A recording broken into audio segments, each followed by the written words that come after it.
Olá, tudo bem? Sejam muito bem-vindos ao nosso segundo episódio do podcast Ciência e Performance. Eu me chamo Pedro, estou aqui com os meus amigos. Show de bola! Moisés e Odilon. Hoje a gente vai conversar um pouco mais sobre mercado fitness. Será que atender grupos especiais é uma tendência de mercado? O que vocês acham? O que tu acha também, Moisés? Cara, antes da pandemia a gente já via um boom de grupos especiais, né? Idosos, grávidas, algumas patologias como obesidade. Né? Se você vê pesquisas mostrando o quanto que tem crescido, né, essa relação, tanto de expectativa de vida, quanto a uma epidemia mesmo, vamos dizer assim, uma condição muito ruim de sobrepeso e obesidade na população. E com isso, a gente também tem diversas situações e condições que trazem uma certa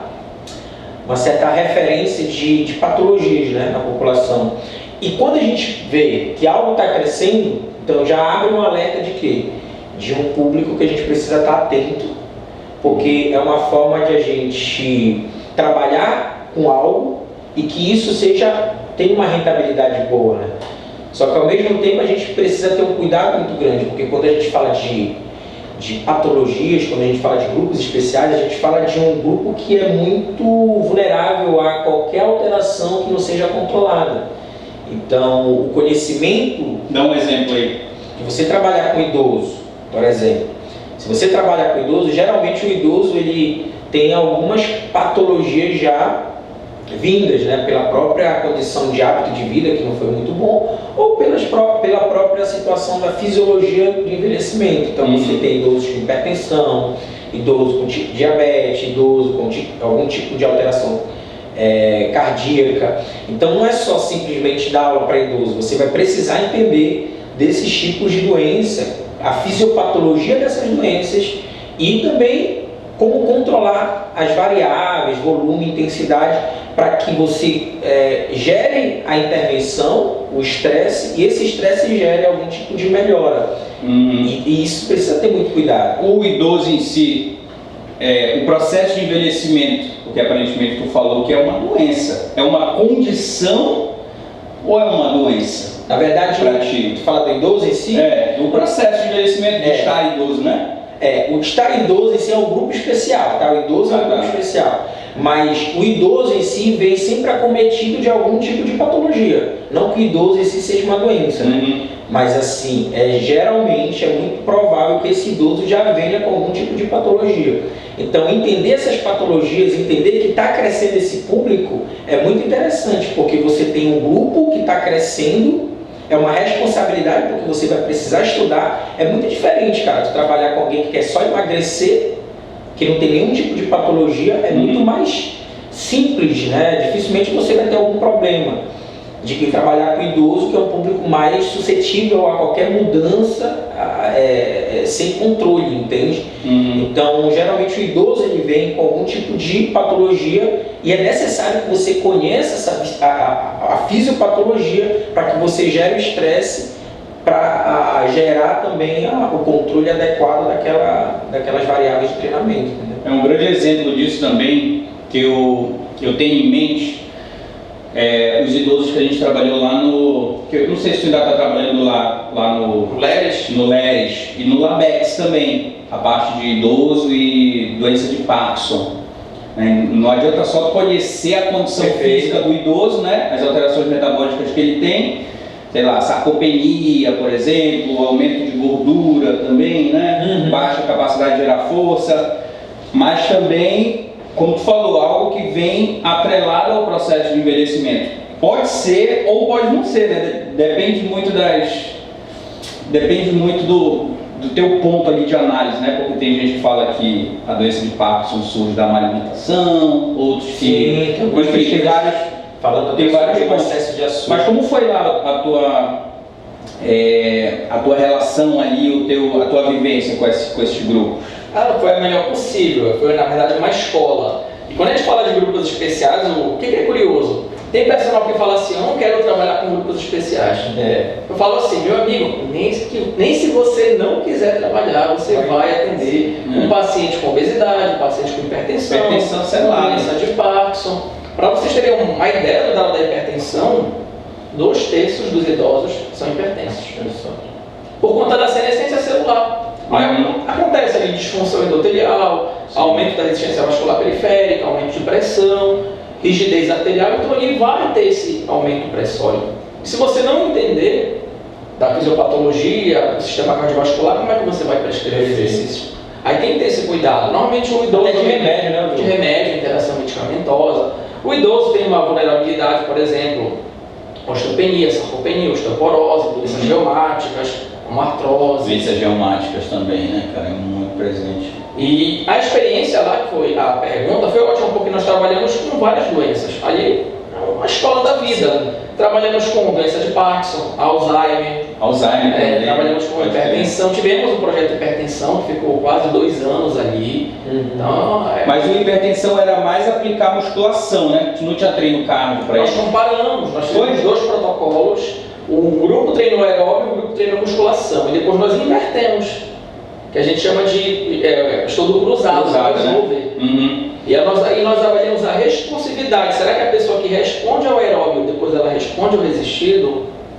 Então nós avaliamos o que a gente chama aí de, se ele é um high responder, médio ou low responder. E qual era a análise da resposta? Tipo, beleza, responde, mas que nível aqui? O primeiro cuidado é que eu não gosto do termo não responsivo. Para mim isso tem que ser excluído da literatura, porque dificilmente a pessoa não responde ao exercício. Ela vai responder para alguma coisa. Para bem ou para ruim, né? Assim, não responsivo ali não responde ao exercício, então ele não ganha massa muscular, tá, mas ele melhora a força, ele melhora a capacidade funcional, então ele responde de alguma forma. Ele não quer dizer também que, por exemplo, para aumento de massa muscular ele não seja responsivo para um volume maior ou com uma intensidade diferente, né? Aí que tá, aquela forma que você prescreveu, ele não respondeu, mas e se eu manejar, se eu manipular, ele talvez responda. Perfeito. Então, o ponto é que algumas pessoas que reduziram a pressão com o aeróbio, não reduziram com o resistido. Algumas reduziram com o resistido, não reduziram tanto com o aeróbio, e teve gente que reduziu para tudo. Que é um cara que é altamente responsivo. Entendi. Então você estava, no caso lá, estava avaliando a hipertensão, né? E qual era o parâmetro? O parâmetro é que a gente monitorava a pressão sempre antes do treinamento, frequência cardíaca. Nós correlacionamos também com polimorfismo e as variáveis aí de saúde básicas, glicemia, hemoglobina glicada. Eram idosos. Então a gente percebeu que o idoso chega com alguma doença, é isso que acontece. Eu de novo uma dúvida, cara, assim, pra galera aí, né, pra gente ser bem claro. Mas como é que a gente pode classificar um grupo que esteja numa condição especial, né, que a gente chama de grupo especial? É aquele paciente que tem alguma disfunção, alguma característica clínica. Tudo que foge do normal, as pessoas hoje consideram como doença, mas uma resposta crônica. A nossa pressão tem que ficar ali, próxima de 120 por 80 milímetros de mercúrio. Se a tua pressão fica o tempo todo elevada e ela é sustentada, aí ele pode ser classificado como hipertenso, com hipertensão arterial. Tua glicemia tem que estar ali, 90, 85, em jejum, miligramas por decilitro. Se ela começa a ficar elevada e tu tens também uma insulina elevada, gera um distúrbio do metabolismo da glicose. Isso pode indicar alguma coisa, aí tem sintomas.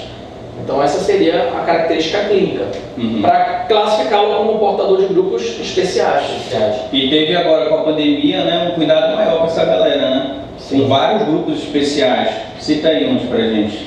Cara, aumentou muito o índice, e aí é pouco falado, né, cara, a questão dos grupos especiais no contexto de saúde mental. Eu estava nessa dúvida se esse contexto mental poderia ser considerado um grupo especial. Pois é considerado por essa relação de patologia classificada como algo crônico. São as doenças psicossomáticas. Pode crer. E aí o que acontece? Como houve um aumento muito grande, por exemplo, a maioria dos meus atendimentos são poucos que eles não têm algum tipo de alteração ligado a uma questão da saúde mental, entende? Então eu tenho pessoas que sofrem com depressão e são mesmo diagnosticadas, não é eu acho que eu tenho depressão. Toma remédio controlado, pessoas que têm ansiedade, pessoas que sofrem com algum tipo de compulsão, né, que tá comum, né, cara, esse então depois da pandemia, houve um aumento significativo em relação a essa questão ligada à ansiedade, né? Transtorno de ansiedade, também ligada à depressão. E aí vem a importância do entendimento do exercício, mas do própria relação do comportamento em si. Então, quando você vai trabalhar com pessoas que estão com algum tipo de alteração da saúde mental, né, neurológica em si, você precisa não só entender do exercício em si, das variáveis que são fundamentais ali de ser trabalhadas, mas também entender como é que uma pessoa com ansiedade, que, por exemplo, eu já tive situações onde eu fui dar aula e a pessoa teve um transtorno de ansiedade no meio da aula. Eu pensei, sério, cara?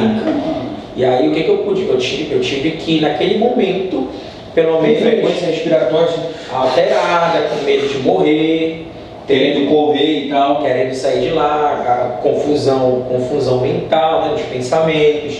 E aí, claro, eu não sou psicólogo, mas ao mesmo tempo eu teria que entender o que eu precisava fazer naquele momento ali. Então pedi para que a pessoa respirasse devagar, tentasse tirar o foco, comecei a conversar com a pessoa, tirar o foco daquilo que estava acontecendo. Depois de uns 5, 6, 8 minutos foi passando, entende? Então é importante isso que o Odilon falou, que você precisa entender do exercício, mas você precisa entender da fisiopatologia, de características de comportamento, porque isso ajuda na hora que você for fazer algum tipo de intervenção. Você não é psicólogo, você não é psiquiatra, eu não posso prescrever nenhum tipo eu mesmo fazer nenhum tipo de terapia. Eu vou fazer agora a terapia cognitiva comportamental, não posso. Então, naquele momento, eu poderia fazer algo que para ajudar. Com o primeiro socorro ali rápido. Perfeito, com o primeiro socorro. E deu certo, entende? Deu certo, não precisei levar para o hospital nem nada. Mas é importante que você tenha esse conhecimento aí para que você ajude de certa forma. Mas aumentou muito, é importante. Agora, em relação à questão de grupos especiais, Pedro e Odilon, existe um grupo que não está ligado à doença, né? Que é a gravidez. A gravidez se enquadra no grupo de especial, não é isso? Por todo o cuidado que você precisa ter. Em relação ao exercício e gravidez, o que a gente pode ter enquanto cuidado em relação às variáveis, manipular as variáveis? Primeiro eu vou dar uma história, como é uma tendência de mercado e como o personal pode ganhar dinheiro. Tinha uma colega de Brasília, quando eu estava no mestrado. Ela estava grávida, estava gestante, começou a praticar musculação, continuou na verdade porque ela sempre praticou. E aí outras mulheres, nossa, eu engravidei, eu ia parar o treino, tu estás treinando, então quer dizer que a gente pode treinar, que é seguro? Ela pode, por que você não vai continuar o seu treinamento? Mesmo no primeiro trimestre? Se tiver, por exemplo, qual a recomendação? Se ela tem histórico de que é uma pessoa ativa, não teve nenhum problema, é recomendado que ela continue com o exercício. Não tem tipo um histórico de aborto espontâneo na família, essas coisas, né? É recomendado que ela continue. Lógico que tem que ser avaliado pelo médico, tem que ter liberação. Tem que liberar. Exatamente, mas é recomendado que ela pratique. E aí, do nada, olha, eu quero treinar com você. Aí ela começou a atender uma gestante, apareceu outra. Ela se tornou personal trainer de gestante. Sim. Porque não tinha ninguém que fazia isso naquela época em Brasília, ela se tornou uma referência. E é isso que falta às vezes para o personal, ele se tornar referência para aquele público. Eu posso me tornar um personal trainer de idosos, posso me tornar um personal trainer de pessoas que querem emagrecer, que estão com obesidade. Vejam, a expectativa de vida só aumenta, então a quantidade de idosos vai aumentando. E existe uma tendência, né, no mundo fitness, sai aquela... Tu até falaste antes de a gente começar aqui sobre essa tendência, que eu acho que é o American College. Todo ano eles fazem uma tendência do top 20 mundial, uma estimativa, né? Sabe uma coisa que está sempre nesses também, agora recentemente também, pós-pandemia? Treino em casa, cara. Sim. Treino em casa. É uma tendência fortíssima, inclusive, para vocês estão vendo aí, um modelo de negócio muito forte que está vindo são as academias online, né, virtuais. Sim. Que tu acessa ali, tem uma aula ao vivo que tu consegue aplicar dentro de casa, ou com peso, ou com, sei lá, dependendo da aula lá, né? Então olha aí, cara, tem muita academia surgindo e assim, explodindo, cara. Tem academia assim com... Aonde a gente vai ver no Brasil uma academia normal com 60 mil alunos? No online tu tem essa possibilidade, isso que é o bom do online também, né? Que tu consegue atingir muitas pessoas. E aí entra o grupo especial, obesos. Muita gente na pandemia, uma coisa muito frequente que eu via nas minhas consultorias e tal, era ganhei 10 quilos nos últimos 1 ano, ganhei 10 quilos nos últimos 2 anos, ganhei 15 quilos, não sei o quê. Então assim, uma preocupação muito grande, porque quem é obeso aparentemente sofre mais casos severos de Covid, né? Geralmente, quem é obeso também tem uma baixa capacidade cardiorrespiratória, então mais um ponto aí para se preocupar, melhorar minha capacidade cardiorrespiratória, né? Melhorar minha captação de oxigênio do ambiente, utilizar isso no meu metabolismo. E aí, mais um ponto específico para a gente trabalhar, cara, o cardio. Tu entrou num ponto muito bacana, mas antes, aperta lá no celular só para... Ele vem com o celular furreca para cá, aí a bateria cai, aí ele tá... Pronto, aí continua aí. Mas tu tocou num ponto muito interessante, cara. O nosso podcast, ele leva um nome de ciência porque a gente busca essa seriedade, né, de poder trazer informações baseadas na ciência. E Pedro, tu é um cara hoje que tem uma expertise no mundo online muito grande, né, de consultoria e tudo mais. E quando a gente fala de grupos especiais, isso é muito legal porque tu pode trazer essa clareza. Quando a gente fala de grupos especiais, a gente tem esse cuidado um cuidado maior, perfeito. E aí, como é que tu vê essa relação? E eu acredito que tu deve ter pessoas, né, que Sim. de alguma forma tem alguma patologia, seja hipertenso, seja obesidade, seja ansiedade. Como é que tu... e aí a gente tem essa ideia de mercado, né? A gente não pode fugir, é uma coisa que a gente tem que estar atento para isso. Eu sei que existe uma crítica, mas existem pessoas que levantam a bandeira, pessoas e tal. Mas como é que tu vê, como é que a gente pode trabalhar com cuidado para ir com esse grupo sem trazer prejuízo, haja visto que a gente não vai estar lá presencialmente? Eu sei que a gente consegue, eu quero mostrar essa clareza. Cara, tudo parte, como a gente sempre conversa em vários momentos, da avaliação, né? De como está a saúde dessa pessoa. Ela só é hipertensa, por exemplo? Ela é hipertensa, mas ela toma remédio, é algo controlado, né? E aí a gente vai construindo ali a pessoa, né? Além dessa anamnese básica, eu tenho uma consulta ao vivo com a pessoa, né? Então eu passo ali 1 hora, 1h30 conversando, entendendo se ela já teve o que passa na vida dela. Enfim, eu tento construir ali a pessoa mais próxima possível da realidade, que geralmente ocorre, né? Então esse é o ponto básico, cara. Se tu não conseguir ter um método avaliativo bom, dificilmente tu vai se sentir seguro para estar prescrevendo o treino, corre muito risco, né? Então assim, hoje eu tenho pessoas que são grávidas, mulheres grávidas, obesos, que é tipo a minha especialidade, eu atendo muitas pessoas acima do peso, idosos também, poucos idosos, porque assim, idoso não tem uma conexão, familiaridade com tecnologia. Normalmente. Então assim, o máximo ali eu já atendi pessoas de 45 anos, por exemplo, 45, 50 anos, né? Mas ali tudo parte da avaliação física e desse contato. Não é porque tá na internet que tudo vai se tornar tudo muito distante, porque hoje a gente tem plataformas de vídeo. Sim. Cara, eu vou abrir meu WhatsApp e consigo fazer uma chamada de vídeo com o meu aluno. Sim, perfeito. Parece que ele está ali na minha frente. E aconteceu isso na pandemia, né? Telemedicina, né, cara? Aconteceu na pandemia, a gente não pode fugir. Imagina, uma pessoa, a pandemia demorou quanto tempo? A academia ficou quanto tempo parada? Imagina, como é que você vai trazer esse cara que já está cheio de problema ficar 3, 4 meses parado? Então hoje a tecnologia ela vem para ajudar a gente a trazer outras alternativas num contexto desse de mudança tão drástica e tão radical, entende? É importante também falar que de alguns pontos que são muito importantes para a gente trabalhar no mundo digital e incorporar a tecnologia, né, para melhorar a nossa atividade profissional. Aí, videochamadas, que é muito importante, então ter ali um controle mais próximo. A pessoa vai preencher uma anamnese, mas ela vai ter ali uma chamada de vídeo, uma consulta ao vivo contigo. Um sistema para organizar os treinos, com poucos cliques a pessoa, sei lá, um aplicativo, poucos cliques a pessoa vai conseguir acessar o treino dela e ali tem vídeos para ela visualizar a execução do exercício, Ou, sei lá, como é que a gente tem que respirar ao longo do exercício, o que é cadência, o que é percepção do esforço e assim por diante.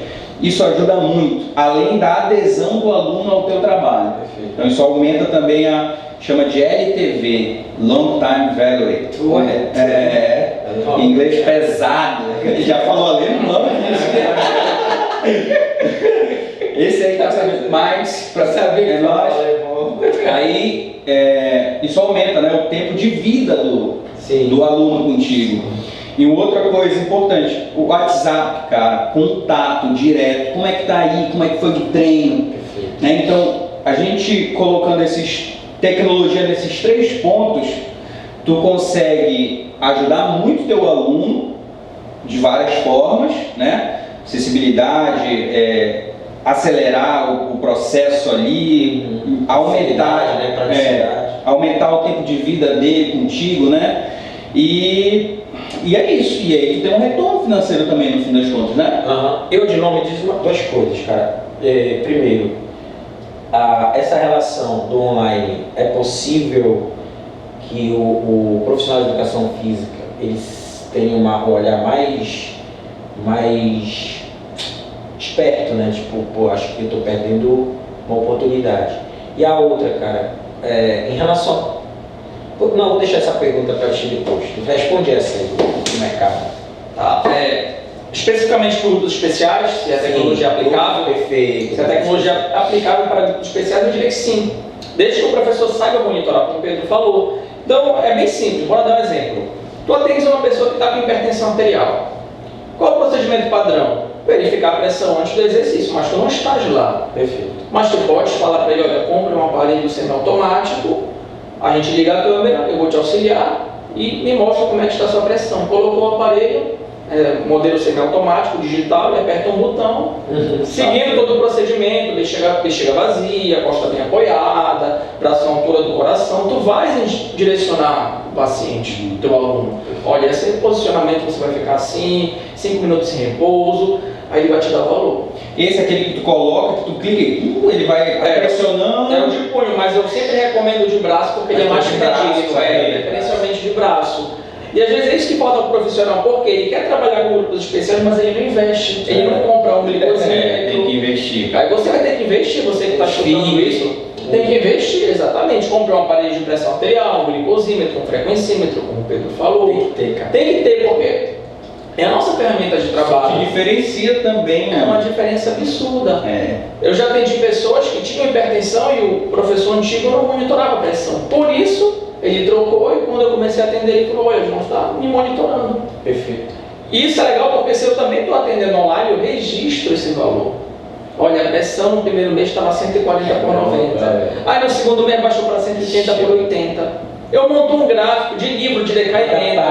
Tudo. Mando para ele. Sabe quando é que ele vai te largar? Nunca, porque ninguém faz isso. Então você consegue monitorar até online. Lógico, não é a mesma coisa que o presencial, mas para a realidade que o profissional de saúde vive, que nós tivemos que se aclimatar, não só foi educação física, nutrição, não podia atendimento online, hoje pode, medicina, telemedicina, todo mundo teve que se reinventar. E outra, Odilon, Pedro, isso não exclui aquele aluno de grupo especial para dentro de uma academia. Também. Claro, o cara conheceu o Odilon e viu que ele é expert em hipertensão e em treinamento para idoso. Cara, eu quero o treino do Odilon, mas eu vou para uma academia treinar. Pronto. E não vai estar desacompanhado, desassistido. Ele só vai ter o treinamento do Odilon porque é o cara do treinamento para idosos de terceira idade aqui no Brasil. Eu percebi uma briga muito grande em Belém, de alguns profissionais que quando esse atendimento online começou antes da pandemia, porque eu já faço, sei lá, tem uns 6, 7 anos, muitos profissionais falavam assim, não, pô, mas presencial é melhor. Aí eu fiquei, mas em nenhum momento quem trabalha com online fala que é melhor que presencial. É óbvio que tu tá ali perto da pessoa, é bem melhor. Enfim, é outro, com certeza. Exato, mas olha só, às vezes eu atendo pessoas do interior da Bahia, cara, que mal tem uma academia lá, não tem quase nem gente formada. O que seria melhor? Ela estar lá com um profissional que tem uma péssima formação ou de alguém que tem mais acesso à informação? Ou então tá sem ninguém, né? Por algum motivo. Exatamente, ou tá sem ninguém por algum motivo. Então, assim, as pessoas têm que entender que uma coisa, como tu falou, não exclui a outra, cara. Pelo contrário, elas se complementam, né? Sim, essa é a ideia. Agora, Odilon, eu vejo que tu é um cara que estuda muito a prescrição de exercício para idoso. O que hoje tem científico sobre treinamento de força para idoso? Olha, tem estudos dele, cara. Sim. Tem vários estudos aí, cara. Tem o Vera, velho. A parte de hipertensão, de idoso, eu particularmente gosto bastante de pesquisar e de aplicar. Mas assim, o que tem de novo? Para grupos especiais, sai até no guideline, olha que curioso. Idoso não é necessário, é contraindicado que o idoso treine até a falha. Vocês sabiam disso? Saiu no último guideline, é contraindicado. Porque o risco, ele é muito maior do que o benefício.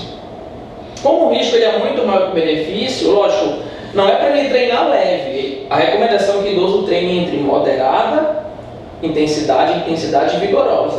Porque as pessoas acham que treinar pesado é só treinar até a falha. Exatamente. O risco de lesão, mano? Risco de lesão, pico pressórico, porque normalmente eles são hipertensos. Tem a manobra de valsalva que eles fazem, né? Eu acho que ele até pode, o risco é ele fazer a valsalva prolongada. Ele começou na primeira repetição, já faz o bloqueio. Naquela submáxima ali, penúltimo, tudo bem, agora ele já começou, faz a valsalva. Então essa é a principal recomendação, porque ele não precisa treinar até a falha, só que ele tem que treinar forte. Até para ele ganhar força, melhorar a funcionalidade. E o que está no guideline agora também para idoso é treinamento de potência. Porque ele precisa, e tu pode fazer isso na própria musculação, tu reduz carga e aumenta a velocidade. Tem essa potência também, porque as pessoas pensam que potência é só colocar muito peso, pouca repetição e é isso. Sim. Mas recentemente eu estava estudando mais sobre isso e eu vi assim, tem uns 3 tipos de potência diferentes. Não vou saber de cabeça agora, porque essa não é muito a minha área de estudo, mas assim, potência, como falou, reduz peso e velocidade. Na verdade, tem vários tipos. Dá para fazer de potência. Dá para fazer com pouco peso e muita velocidade, muito peso e muita velocidade. Eu vi treinamento pliométrico, né, cara? Pliométrico, pesquisando, o Cauê publicou um paper sobre isso. De treinamento pliométrico. Quem estuda legal sobre isso também, se eu não me engano, o Maso, de treinamento pliométrico de potência. Então você tem várias estratégias, justamente porque o idoso, pela própria fisiologia do exercício, ele tem essa diminuição na ativação das fibras tipo 2, né, cara? O principal tipo de fibra que o idoso perde é fibra de contração rápida. Então tem que estimular essa fibra. Pode crer.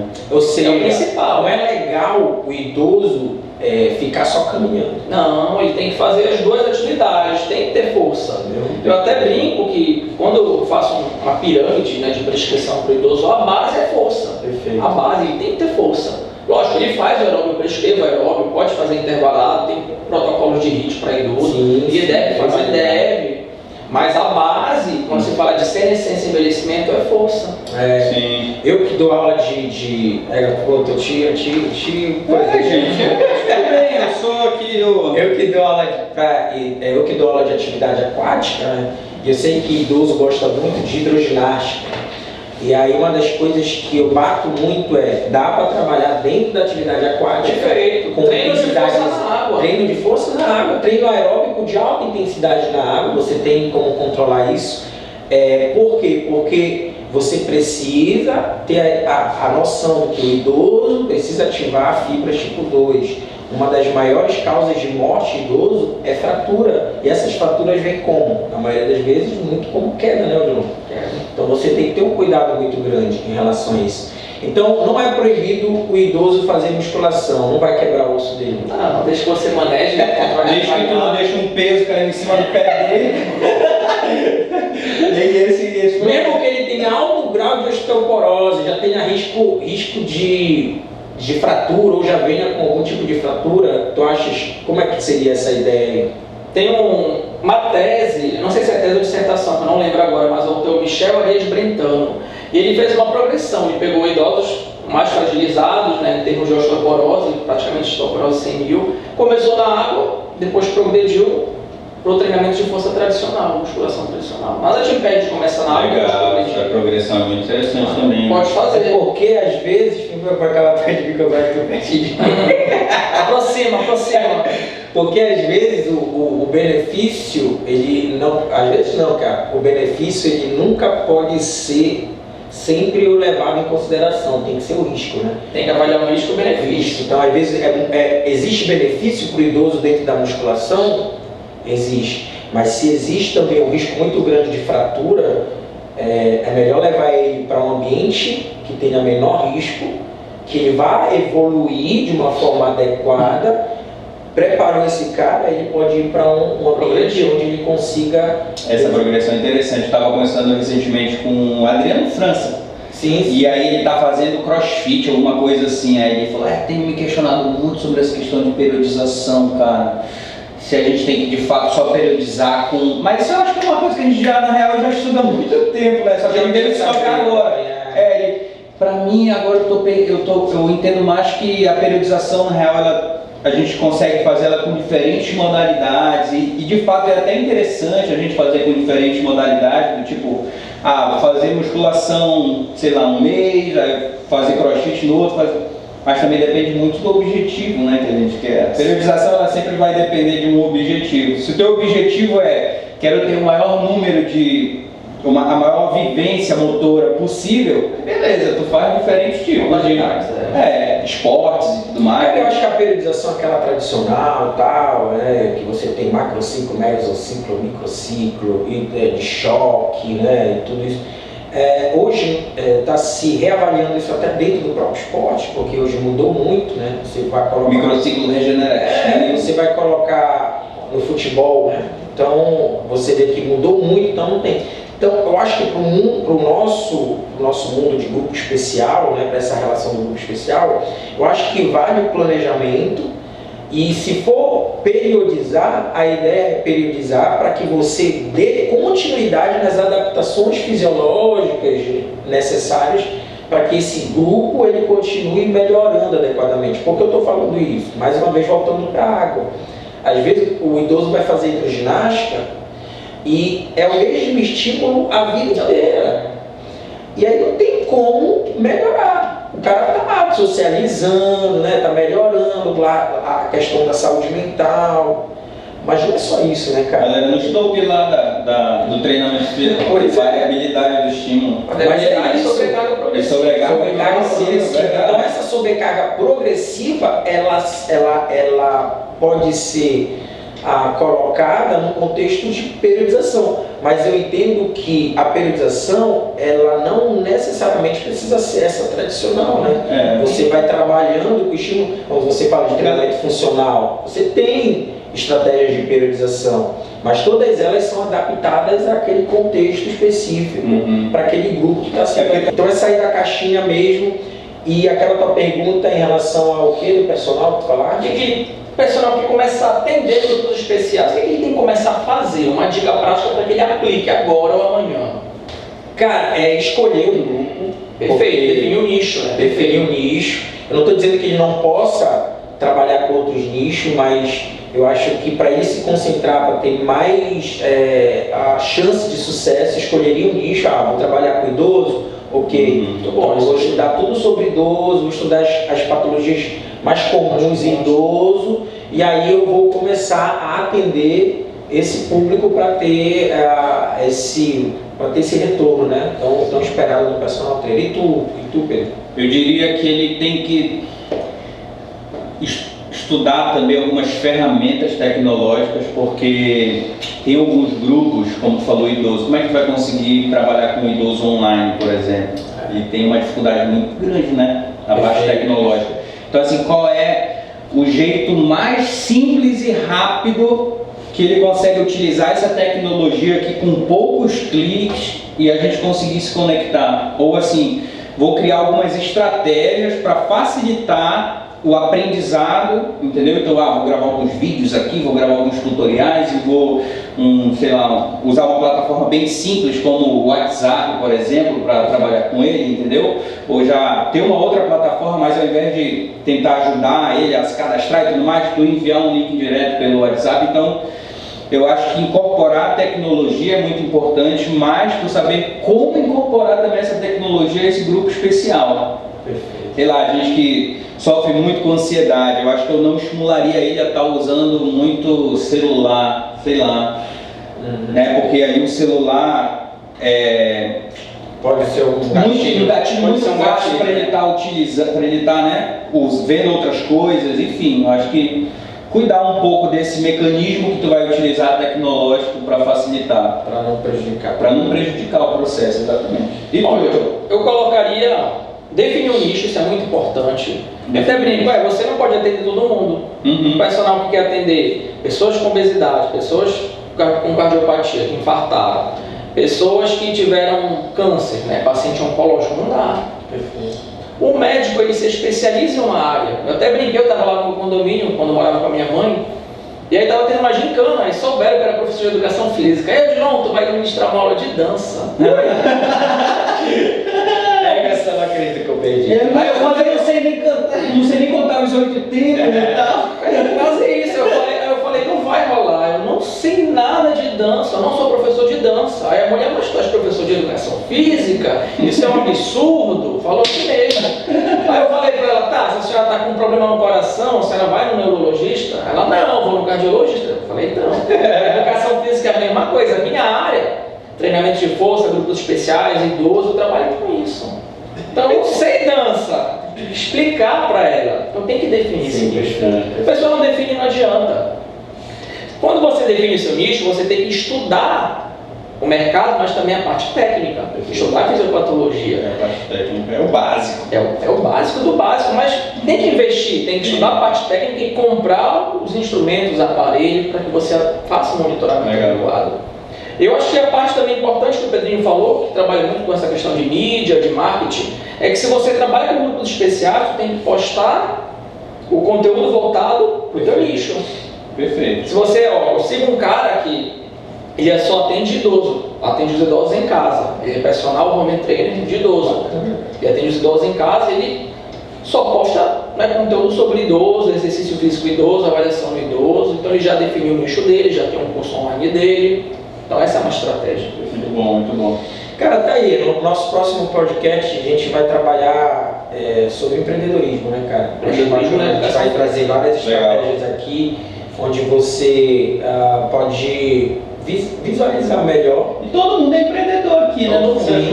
Com certeza, eu acho que a ideia é essa, né? Você conseguir realizar seus sonhos a partir daquilo que você gosta de fazer, né, cara? A gente encontra muito essa situação do profissional reclamar, tá? Não dá dinheiro. Talvez o que falte é essa visão, essa percepção de empreender, porque pense num curso, né? num curso que você consegue empreender com uma certa facilidade, sem ter muito dinheiro, é na educação física, cara. Eu estava falando recentemente com um filmmaker lá de Castanhal, amigo meu, e aí ele estava trabalhando com consultorias e tudo mais, e aí ele virou assim para mim, eu falei, pô, olha esse resultado que eu tive assim, aqui esse mês. Ele falou, cara, eu sinto muito orgulho de ti por isso e tudo mais, e assim, cara, tu tem uma sorte, entre aspas, porque o teu produto todo mundo precisa, cara. Exercício físico, todo mundo precisa, mano. Perfeito. Cara, tu só não consegue atingir muita gente se tu for muito desinteressado, né? Perfeito. Sei lá, ou tu viver em Nárnia, cara. Porque assim, exercício todo mundo precisa, beleza? Sempre, né? Não é só todo mundo precisa, mas sempre vai precisar. E vou te falar que boa parte das pessoas tem consciência disso. Porque a mídia mainstream, digamos assim, está muito forte, pô. Tu liga no... Dificilmente alguém diz, eu não preciso de exercício. A pessoa sabe que ela tem a consciência, né? Talvez ela não tenha o entendimento dos reais prejuízos, né, cara? Do sedentarismo. Perfeito. O esporte em si é uma paixão nacional, né? Sim. Futebol e tal, né? Se tu vai numa orla, qualquer orla, tu vê muita gente se exercitando e tal, então... Perfeito. Então, nosso próximo podcast, a gente vai trazer sobre essa ideia de empreendedorismo para vocês. A gente vai fazer outro podcast, ou é um episódio? Nosso próximo episódio é o nosso Próximo episódio, não tá certo? Eu me acostumado com essa ideia de podcast. Falou, galera! Valeu. Calma, não esqueçam do quê? De compartilhar. Verdade. Deixar o like. Manda pra galera aí. Manda pra galera. Fechou? Valeu. Até o próximo. Tamo junto.